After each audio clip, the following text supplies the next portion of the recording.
सादर नमस्कार, सादर जय जिनेंद्र। क्षमा ब्रेकिंग जैन न्यूज प्रतिदिन प्रातः, दोपहर एवं रात्रि में देश भर से संपूर्ण जैन समाज से संबंधित सही और सकारात्मक समाचारों के लिए देखना और सुनना न भूलें। साथ में आपसे विनम्र निवेदन है कि यदि आपने इस चैनल को सब्सक्राइब नहीं किया है तो कृपया अवश्य कीजिए और शेयर और लाइक करके धर्म प्रभावना में सहयोगी एवं सहभागी बनिए।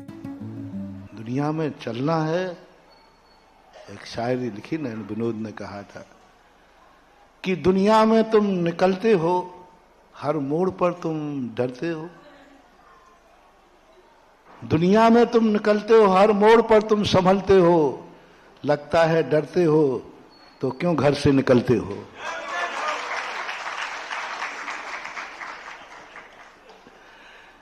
दुनिया में चलते हो, हर मोड़ पर संभलते हो, हिचकते हो, अरे लगता है डरते हो।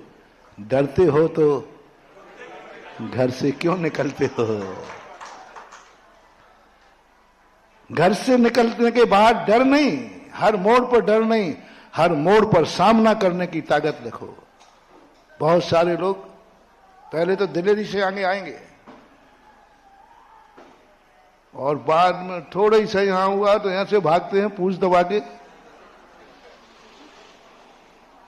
अरे भाई, मोर्चा लिया है तो पीछे हटो मत, और नहीं हट, डर लगता है तो आगे आओ मत। क्यों डरते हो। हमने कुछ गलत किया नहीं, मैं गलत कर नहीं रहा हूं। फांसी लग जाएगी, लग जाएगी। सुदर्शन से डरे नहीं, झूठा अपवाद था, झूठा आरोप था। कई लोग डरते हैं, भागते हैं, अरे पुलिस पकड़ लेगी, ये पकड़ लेगी। अरे क्या पकड़ लेगी। इतना डर लगता है तो आते क्यों आएंगे। उस समय तो देवदागिरी दिखाएगा, हम किसी से कम नहीं। वो होता ना शराब पीने वाला, शराब की बोतल हाथ में आई नहीं, वो झूमने लग जाता है। अभी पी तो ले भैया पहले, अरे झूम शराबी। अब बोतल हाथ में आगे झूम रहा है वो, अरे भाई पी तो ले। और वो पी के गले उतरे ही नहीं। वन शराब चढ़ती कम है, नाटक ज्यादा होता है। इसका सबूत ये है कि बहुत जम की शराब पी ली हो किसी ने और जम के कर रहा हो, उसी समय पुलिस वाला दिख जाए तो क्या गजब है। शराब पुलिस को पहचानती है।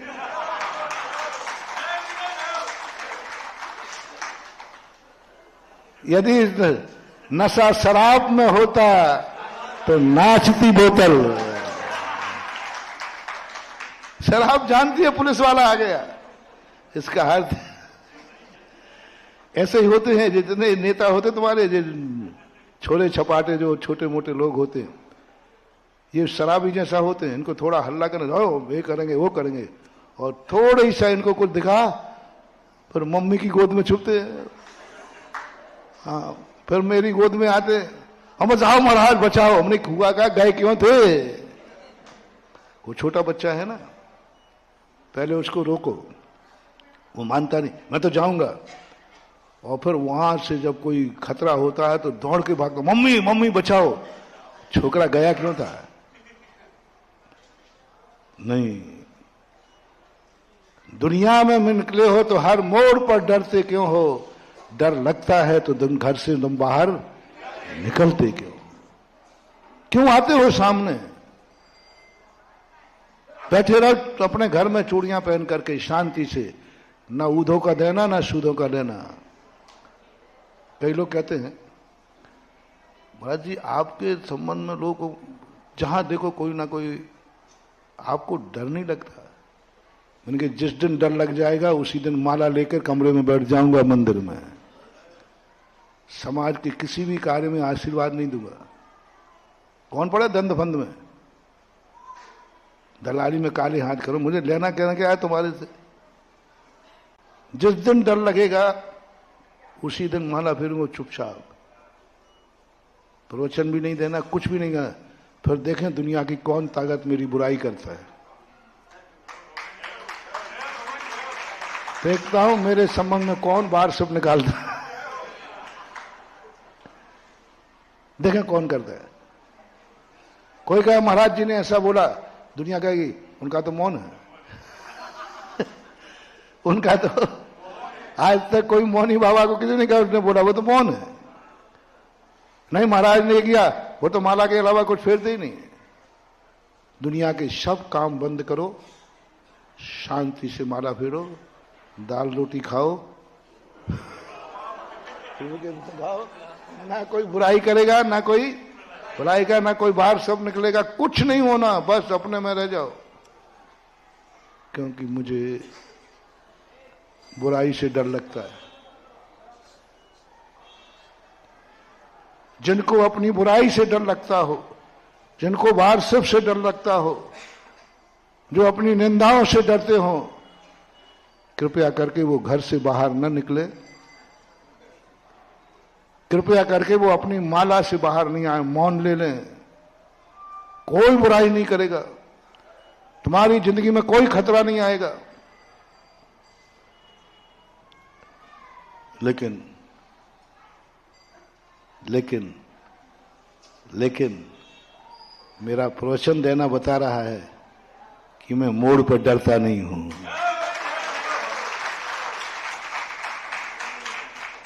और मैं इतने रिक्सी काम करता हूं, सबको मालूम।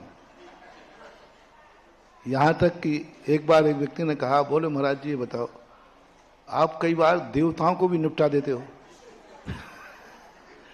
तो धरणेन्द्र पद्मावती वगैरह पे आती ना चर्चा, तो उनकी हम कह रहे तो बोले महाराज जी आपको देवताओं से डर नहीं लगता? मैंने कहा जिस दिन डर लग जाएगा उसी दिन बोलना बंद कर दूंगा। जिस दिन डर लग जाएगा उसी दिन बोलना बंद कर दूंगा।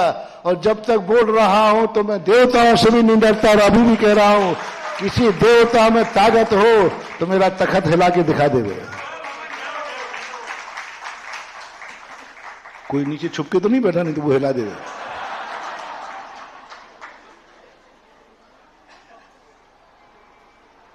जब पर्वत ही बने हो तो धूप से क्या, जब साधु ही बने हो तो भूप से क्या। जब दुनिया में आए हो, दुनिया में जीना है, तो मोड़ पर डरो मत, हर मोड़ पर सामना करने की हिम्मत रखो। मेरा सबसे कहना है, जिस कार्य में कभी डर लगे फिर आगे मत आना, आगे मत आना, फिर भागना नहीं, फिर तो हर परिस्थिति का सामना करना है। तैयार हूं मैं, हर परिस्थिति का सामना करूंगा। वही व्यक्ति आगे आने की हिम्मत करे। बहुत सारे लोग पहले आगे आ जाते हैं, हैकड़ी करेंगे, और जब मुसीबत आएगी तो आजकल के सारे छोकरे मुकरे बहादुर कैसे, मैं बहुत वीर मार्तंड हूं। बोले क्या बात है? बोले मैंने 10,000 लोगों के पैर काट दिए। 10,000 लोगों के पैर काट दिए। लोगों ने कहा बड़ा वीर योद्धा है, बड़ा, अरे ये तो बहुत बड़ा, 10,000 लोगों के पैर काट दिए। सब लोग उसको माला पहनाने वाले थे, अरे भाई बड़ा वीर है, योद्धा है। किसी एक दास ने, भैया सिर क्यों नहीं काटे? बोले तो वो तो पहले ही से कटे थे। बोले सिर क्यों नहीं काटे? बोले तो यानी किसके पैर काटे? मूर्तों के पैर काटे, और वीर मार्तंड। कहीं ऐसे तो नहीं कि आप लोग ऐसे वीर मार्तंड हो। बहुत बड़ी बात है। दुनिया के हर मोड़ पर हिचकते क्यों हो? लगता है डरते हो, तो फिर घर से निकलते क्यों? आजकल हम यही कहने लगे सबसे, क्यों गए थे वहां? और गए थे तो निडर रहो। सूली लगेगी तो लगेगी, सूली लगेगी तो लगेगी, प्राण जाएंगे तो जाएंगे, लेकिन ये डरने वाला नहीं, क्योंकि मैंने आगे बढ़ने के लिए कुछ सोचा है। जब जब तुम घर से बाहर निकलोगे खतरा है। यदि खतराने से टकराने की हिम्मत है तो घर से बाहर निकलो, अन्यथा घर से निकलने की, घर से एक कदम आगे निकला कुछ भी हो सकता है। कितनी संभावना है भैया बताओ। तुम घर से बाहर निकल के गाड़ी स्टार्ट की, अब कितनी संभावना है? मरने की संभावना है कि नहीं? नहीं, मुझे बहुत डर लगता है। बाहर वापस से जाओ। यदि यात्रा में सफल होना है, कोई मंजिल पाना है, तो रास्ते के हर खतरे से टकराने की हिम्मत करो और आगे बढ़ो। चिंता मत करो। 1 लाख में से 2-4 की जिंदगी में संकट आते हैं, बाकी 99,000 तो मंजिल को पार ही हो जाते हैं। इसलिए कहा जाता है दमदार सो बेड़ा पार। 1 लाख में यदि व्यक्ति चले और एक व्यक्ति इसलिए नहीं गया कि इसमें खतरा है, बहुत खतरा है, एक्सीडेंट हो गया तो सावधानी से चलाना, अरे बीच में कुत्ता बिल्ली आ गया तो, गाड़ी पंचर हो गई तो, टायर खुल गया तो, आंख में मच्छर घुस गया तो, कितनी संभावना है। तो अब घर पे बैठ जाओ। कितने लोगों की यात्राएं विफल होती हैं? परसेंटेज बोलो। कितने लोगों की यात्राएं विफल होती हैं? 99.99 यात्राएं विफल होती हैं। बोलो कितने लोग आज दिन भर में सागर में गाड़ियां चलाते हैं, शाम तक कितनों की मौत होती है? गाड़ियां कितनी चलती होंगी भैया? हजारों लाखों चल रही, और हर गाड़ी के साथ लिखा है खतरा कभी भी हो सकता है। ऐसा नहीं कि फलानी गाड़ी का खतरा होगा, हर गाड़ी के साथ खतरा हो सकता है। लेकिन लाखों गाड़ियां प्रतिदिन चल रही हैं, लेकिन शाम तक कोई की मौत होती है, बाकी सब हो जाती है। ये मान के चलो ना, क्या बात हो गई। कोई कुछ नहीं बिगाड़ लेगा। सामने वाला भी रोटी खाता है, तुम भी रोटी खाते हो। दुनिया तुम्हारा कुछ नहीं बिगाड़ती। ये दुनिया भूतों के समान है। जो डरता है उसी को चिपक जाता है, और जो न डरता है वो भाग जाता है। जो डरता है उसी से कहते हैं ना भय का भूत, और जो निडर होता है उससे भूत भी भागते हैं। अभी तो मैं भूत चिपकाऊं, भूत चिपकाऊं? अरे महाराज जी मत चिपकाना, में डर लगता है। तो जरूर चिपक जाएगा। हमसे भूत इसलिए नहीं चिपकते हैं, आते तो हमारे पास भी है, लेकिन वो कहते हैं ये तो डर ही नहीं रहा है। और जो डरता नहीं है भूत भी नमस्कार करता है, और जो डरता है उसे भूत भी परेशान करता है। ऐसे ही कर्मों को जानना। संकटों का नाम, जितने संकट आते इनकी जाति कुत्ते की होती है। कुत्ता जब तुम्हें भौंक रहा हो और तुम भागे, कुत्ता भौंके और तुम भागे तो वो पकड़ेगा, दौड़ेगा। और कुत्ता जब भौंके तुम क्या है रे, थोड़ा करके देखना कुत्ते को। कुत्ता जब भौंके ना, क्या है, जो तुम्हारे पीछे दौड़ रहा था वो पीछे लौटना शुरू कर देगा। मां इतना ही कहना क्या बात है, और ज्यादा ही है तो एक जेब में टुकड़ा रखा करो रोटी का। जैसे ही कुत्ते को एक टुकड़ा डालो वो दुम हिलाने लग जाएगा। कुत्ता इतना वफादार है, लेकिन वो किसी का मीत नहीं होता। जो टुकड़ा डाल दे उसी का हो जाता है।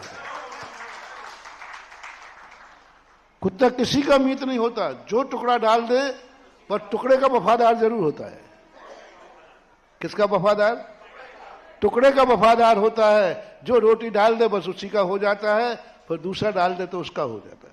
ये संकट, ये कर्म ऐसे ही है महानुभाव, इनसे डरो मत।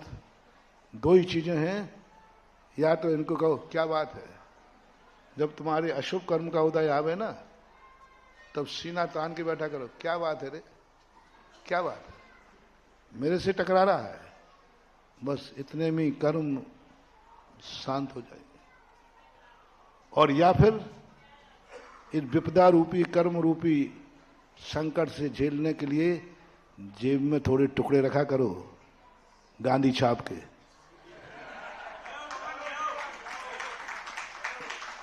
समझ गए ना? दो व्यक्तियों का कोई कुछ नहीं बिगाड़ सकता। जो हर संकट से टकराने की हिम्मत करता है उसका कोई नहीं बिगाड़ पाएगा। जो हर कुत्तों को बस में करने के जेब में टुकड़ा रखता है उसका कोई नहीं निकाल सकता। दोनों पार हो जाएंगे। और इन दो के बाद भी तुम्हें डर लगे तो वे घर से निकलते क्यों हो? क्यों जाते हो बाहर? क्यों ये पंगे मोल लेते हो? क्यों दुनिया के काम करते हो? कोई मतलब नहीं। बस मैं तो इसलिए कर रहा हूं क्योंकि मुझे मोड़ पर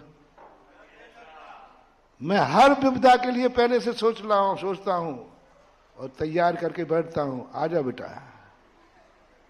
देवताओं से भी कहना, मेरा अभी भी कहना है, किसी देवता में हिम्मत हो जाए तो चलो आज ही आजा, दिखा दो मोराजी में। नहीं आएगा, आएगा तो नमोस्तु करके चला जाएगा, और क्या करेगा।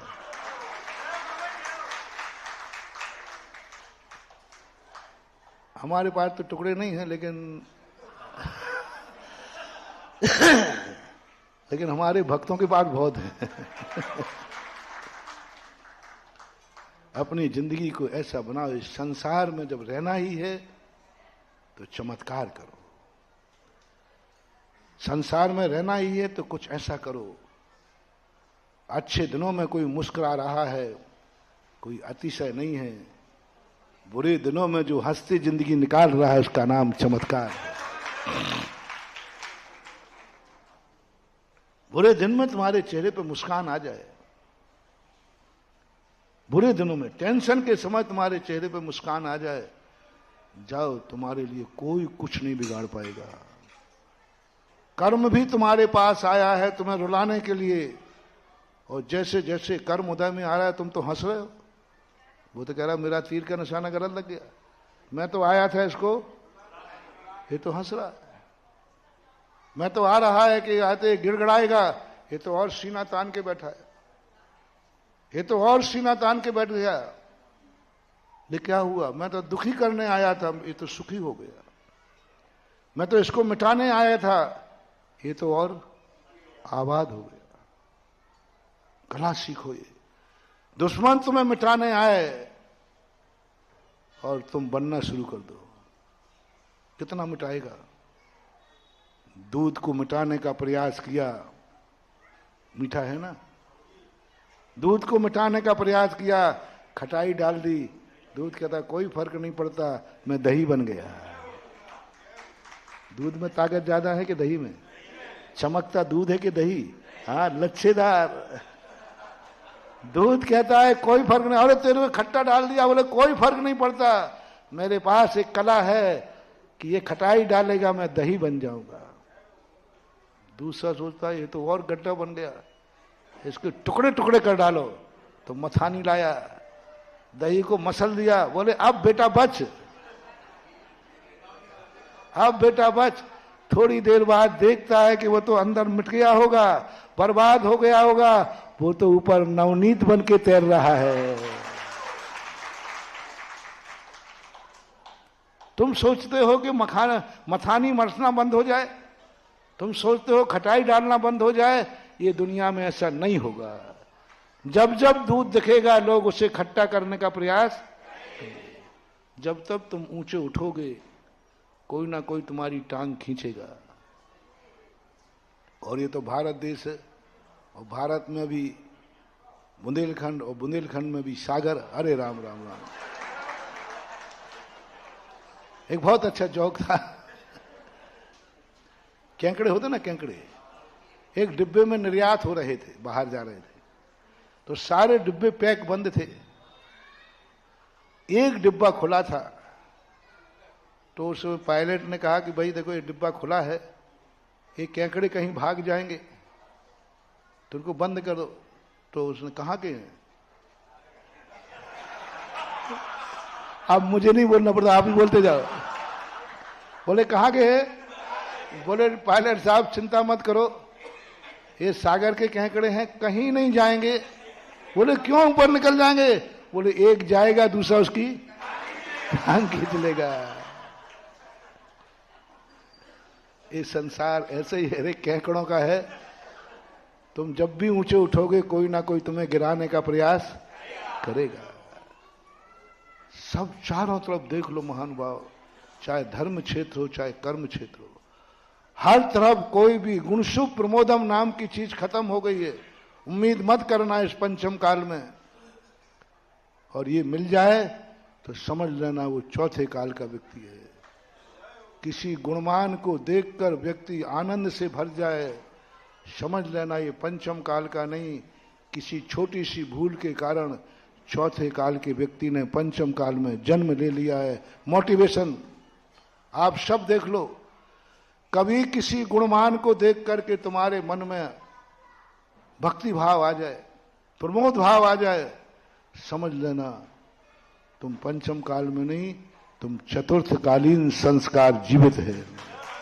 गुणशुभ प्रमोदम देख करके आनंद का भाव आ जाए बहुत कठिन है। और जो चीज तुम चाहते हो और वो चीज किसी के पास है तो तुम्हें कैसा भाव आता है? गुण भाव आना चाहिए, प्रमोद भाव आना चाहिए। सब तरफ तुम्हारी नहीं, एक गरीब धनवान को देखकर आना गुण भाव नहीं करता, ईर्षा भाव करता है, मिटाने का भाव करता है, लूटने का भाव करता है। गरीबों को किस दिन खुशी होती है? जिस दिन अमीर आदमी लुटता है। जब अमीर आदमी लुटता है गरीब खुशियां मनाते, अब आया मजा। बहुत हैकड़ी करके सामने से गाड़ी ले जाता था, बहुत हैकड़ी करके मेरी मकान के सामने इसने बड़ी मकान बना लिया था। बहुत खुश होता है गरीब। एक कलयुग है, बहुत कम है लोग। धर्म क्षेत्र में भी सब तरफ एक ही आग लगी हुई है। कोई साधु यदि अच्छा उड़ रहा है तो साधु गुणशुभ प्रमोदम नहीं कर रहे। आजकल साधुओं की भी टांग, साधुओं में भी केकड़े हो गए। हाँ, खूब जम के केकड़े हैं। तुम्हारे तो छोटे छोटे हैं, ये तो बड़े बड़े। हाँ, बड़े बड़े केकड़े, बड़े बड़े पदों पे बैठने वाले। आज बहुतायत ऐसा होने लगा है। साधु समाज में भी ऐसा कुचित कजाचित देखने में आने लगा है कि कोई प्रभाववान साधु को देख करके दूसरे साधु को प्रमोद भाव नहीं आ रहा है, ईर्षा भाव आ रहा है, कुड़ने का भाव आ रहा है, जलन का भाव आ रहा है। यहां तक तो ठीक है, अब इसको कैसे नीचे गिराऊं? ज्ञानियों में आ गया, पंडितों में आ गया, कुचित कजाचित, सभी नहीं। जिस दिन सभी आ जाएगा उस दिन तो छठा काल आ जाएगा। अभी तो क्या है? पंचम काल। लेकिन बहुतायत आ गया। साधु साधुओं में ईर्षा भाव चल रहा है। एक साधु दूसरे साधु की साधना प्रभावना नहीं देख पा रहा है। मैं ही कह रहा हूं कि आप लोग भी थोड़ा देखो मीटिंग है, थोड़ा बहुमत तो ले लूं। देखो मैंने पहले कहा मैं प्रवचन तो करके जानता नहीं हूं, लेकिन मैं मीटिंग बहुत अच्छी कर लेता हूं। प्रवचन तो मुझे, वो तो सर्वज्ञ भगवान का काम है। प्रवचन देने का अधिकार तो किसको है? अपन को तो बस मीटिंग करने का बहुत अच्छा आता है। आप हमारे कार्यकारिणी के सदस्य हो, मैं आई एम प्रेसिडेंट। श्रावकों का, भक्तों का गुरु अपने भक्तों का प्रेसिडेंट होता है। भगवान तो बहुत आगे की चीज है। तो हम तो तुम्हारे बस, तुम हमारे कार्यकारिणी के सदस्य हो और मैं, अपन मीटिंग में पास करें प्रस्ताव। हो गया? मतलब आप लोगों का भी समर्थन है कि ये बुराई आज साधुओं में भी आ गई है, साधुओं में आ गई है, इसलिए इस पंचम काल की निंदा की गई है। चौथे काल में कम से कम ये बुराई अज्ञानियों में होती थी, मूर्खों में होती थी, निम्न जाति में होती थी, निम्न लोगों में होती थी, लेकिन पंचम काल में साधुओं में ये बुराई आ गई। साधु लोग साधु से ईर्ष्या करने लगे, इसलिए नहीं कि उन्होंने कुछ बिगाड़ा है, इसलिए कि ये पास क्यों हुआ है। हाँ, एक मैंने पूछा था, मैं बिना प्रैक्टिकल के कुछ नहीं बोलता।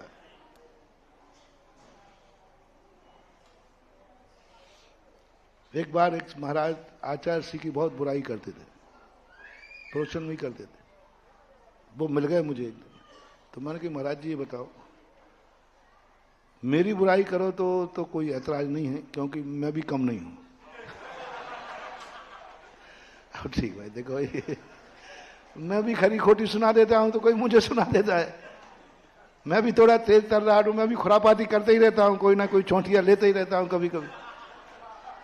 तो भाई मेरी तो बुराई तुम कर सकते हो, मेरे गुरुदेव तो बहुत सीधे साधे हैं, वो तो भगवान का रूप है, उनके प्रति आपको क्या ऐतराज है। वो कभी प्रवचन में भी गड़बड़ नहीं बोलते। अपन सब आचार्य सिंह को जानते हैं ना, उनसे क्या ऐतराज है, उन्होंने क्या बिगाड़ा।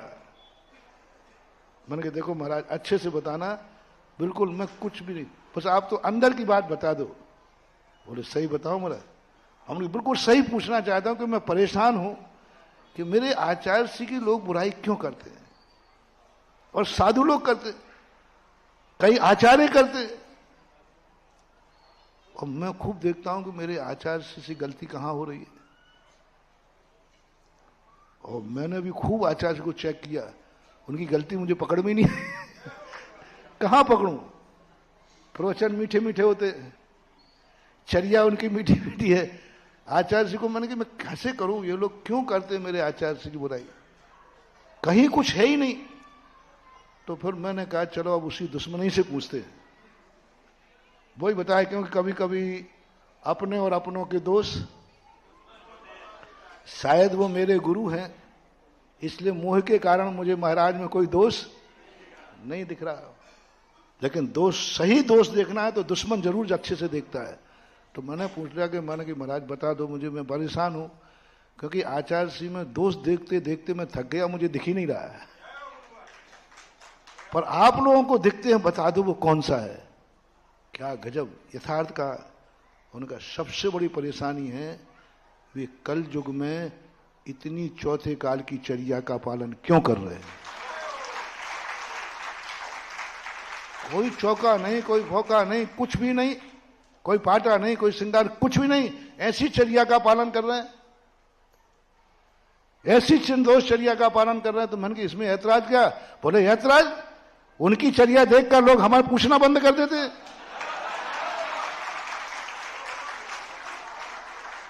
उनको देख करके हमें लोग कहते हैं देखो वे भी पंचम काल के हैं और तुम भी हो। बोले हमें सुनना पड़ती है ना, वो इतनी अच्छी चर्या करें ना हम लोगों का अपमान हो। जहां आचार्य सिंह होके आ जाए, आचार्य सिंह का संघ का साधु हो जाए, उनके पहले जब उसी नगर में जाते तो हमारी तू तू बोलती थी, और जब से आचार्य सिंह वहां गए तो मैंने कि भैया आचार्य सिंह ने किसी श्रावक से ये तो आज तक नहीं कहा तुम मेरे अलावा किसी महाराज को नहीं मानोगे। कोई हो ऐसा तो बताओ भैया, है? बस यही तो गड़बड़ है। उन्होंने इतनी अच्छी चर्या करके दिखा दी कि अब लोग हमारी घटिया चर्या पसंद नहीं कर रहे हैं, तो मैंने क्या करें, और उनको थोड़ा नीचे उतरना चाहिए। वही वाली बात है कि क्लास में एक व्यक्ति फेल हुआ तो सुसाइड करने जा रहा था, जब उसे पता चला कि 59 फेल हैं और एक पास हैं, तो टी पार्टी किन में हुई, बहिष्कार किसका हुआ? बस पूज्य गुरुदेव हमारे आचार्य विद्यासागर महाराज वो श्रमण संस्कृत के इकलौते थे कि वो मेरिट लिस्ट में पास हुए और सब हुए। एक ही कमी थी, बस एक ही, जय और कुछ भी नहीं। आप पूछ लीजिए क्या है, मैं तो पूछ के बैठा हूं। ये बुराई, बोलो महानुभाव। अरे किसी महान साधु को देखकर ये भाव आना चाहिए, मैं कब ऐसा बनूंगा। मैंने कहा महाराज इतनी एनर्जी अपेक्षा से क्यों ना अपन लोग एक संकल्प करें कि आचार्य विद्यासागर महाराज की अच्छी चर्या देखकर ईर्षा करने की अपेक्षा अपन लोग भी अपनी चर्या में ऐसी कर ले तो जगत अपन को भी उतनी मान देगा। ये जगत गुणों की पूजन है। आचार्य विद्यासागर महाराज भी दक्षिण से आए थे। बुंदेलखंड में कौन सी रिश्तेदारी थी? कुछ नहीं, लेकिन गुणों से पूजा की है। अपन भी यदि उन जैसी चर्या कर लेंगे तो लोग अपन को भी उतनी पूजेंगे जितना आचार्य। लेकिन ये कलयुग है महानुभाव। गुणी को देखकर गुणवान बनने का भाव नहीं आता है, गुणी को देख करके ईर्षा भाव ज्यादा आता है। ये कलयुग है, ईर्षा भाव ज्यादा आता ही है। किसी का सम्मान होते ये भाव नहीं आता है मैं भी कुछ ऐसा करूंगा कल मेरा भी सम्मान होगा, बल्कि किसी का सम्मान देके भाव आता है बस चलो तो इसको जाके, यही अपने विनाश का कारण है। यही सबसे बड़ा विनाश का कारण। जब तक तुम्हें किसी गुणवान को देखकर ईर्षा का भाव आ जाए, समझ लेना तुम पंचम काल में जरूर हो, लेकिन तुम्हारी आत्मा छठे काल की है, तुम्हारा संस्कार छठे काल का है। क्योंकि तुम्हें किसी गुणवान को देख करके ईर्षा भाव आ रहा है, उसको नीचे करने का भाव आ रहा है, उसको गिराने का भाव आ रहा है। इसकी बहुत आगे निकल गई है, देखता हूं आजकल इसका समाज में आजकल बहुत सम्मान होने लगा है। आज इसकी बहुत जय जयकार बोल रही है, बस लग जाते हैं उसकी कुंडली निकालने में। नहीं करना रे मान। मैं अपने भक्तों से कहना चाहूंगा, कोई भी ऐसी बातें सुने कहें हम तो दूसरे लोग बुरा ना माने, क्योंकि ऐसी बातें मैं अपने भक्तों के कह रहा हूं। उन्होंने पहले ही कहा मेरे प्रवचन में जो बात अच्छी लगे वो सारे जगत के लिए है, दुश्मन के लिए भी है। क्या कह रहा हूं? जो बात अच्छी लगे, सोलाना अच्छी लगे, उसके लिए मेरा खूट है। दुश्मन भी उसको सुने, दुश्मन भी अपना कल्याण करे, दुश्मन के लिए भी अधिकार है। लेकिन जो बात तुम्हें बुरी लगे, मेरा दुश्मनों से कहना है वो बात मैंने अपने भक्तों के लिए कहा है, दुश्मनों के। क्योंकि तुम्हें बुरी लगती है, हमारे भक्त को तो हमारे मुख से कठोर शब्द भी अमृत लगता है। अच्छे बालक को अपने बाप का थप्पड़ भी आशीर्वाद लगता है। क्या कह रहा हूं? अच्छे बेटे को अपने बाप का थप्पड़ भी आशीर्वाद लगता है। और हमारे भक्त ही ऐसे हैं कि हमारी फटकार ही इन्हें जिनवानी लगती है, अच्छी लगती है, इसलिए मैं उनसे कहता हूं। जिस दिन मेरे भक्त कह देंगे महाराज आज आपने कहा, देखो मैं आपका कट्टर भक्त हूं ना, आज आपने बहुत अच्छा नहीं कहा, उसी दिन मैं कठोर बोलना बंद कर दूंगा। लेकिन हमसे कौन कहते हैं? जो हमारे दुश्मन है, वो कहते हैं महाराज आपको ऐसा बोलना नहीं चाहिए। तो तुझे सुनाया किसने था? तू चोर है जो मेरी बात सुन ली, क्योंकि तुझे मैंने सुना ही नहीं था। और भक्त को आज तक कभी बुरा लगा नहीं, लग नहीं रहा। और क्योंकि भक्त जानता है कि हमारी गलती की है, तो बाप के थप्पड़ को थप्पड़ मत मानो रे, उसी को आशीर्वाद मानो, उसी से कल्याण। बुंदेलखंड में एक बच्चों की कहानी चलती ना, गुरुजी मारे धम धम छम छम, ऐसा कुछ कहते हैं आप लोग। अच्छा विद्यार्थी कहता नहीं कोई बात नहीं, यही डांट, यही फटकार, शिष्य को डांट। हमारे आचार्य महाराज सदा कहते हैं सीसी को डांट, और शिष्य को डांट नहीं लगेगा तो शिष्य को डांट नहीं लगेगा, शिष्य बिगड़ जाएगा, और शिष्य को डांट नहीं लगेगा तो दवाई बिखर जाएगी। इसलिए अपनों से बड़ों का, अपने से माँ बाप का, अपने से गुरुओं का थप्पड़ और डांट को कभी बुरा, ये भाव आना चाहिए। इसी में मेरा, इसलिए मैं कह रहा हूं, कभी तुम्हें किसी बुरे आदमी को देखने का, अच्छे आदमी को देखकर ईर्ष्या भाव है। तुम भी वही चाहते हो, तुम भी वही चाहते हो, लेकिन तुम वो नहीं पा पाए, उसने पा लिया। ईर्ष्या भाव आ जाए तो समझ लेना तुम पंचम काल के नहीं, तुम्हारी वही गति होगी जो छठे काल के जीवों की होती है। छठे काल के जीव नीचे से आएंगे और नीचे ही नहीं। और तुम्हारा नीचे जाने का आइडेंटिटी कार्ड दे रहा हूं, क्योंकि तुम्हें गुणवान को देख करके ईर्ष्या भाव आ रहा है, कसाय भाव आ रहा है, दूसरे की प्रशंसा सुनकर के तुम्हारे मन में सांप लौट रहे हैं। बस जाओ, तुम्हारी दुर्गति निश्चित है। और किसी गुणवान को देख करके तुम्हें ये भाव आ जाए, ओहो मैं भी यही चाह रहा था, मैं नहीं कर पाया, ये कर गया, चलो इसको जय जिनेंद्र कराएं, चलो इसके गुणानुवाद कर दें, चलो गुणशो प्रमोदम। गुणवान को देखकर प्रमोद भाव आ जाए।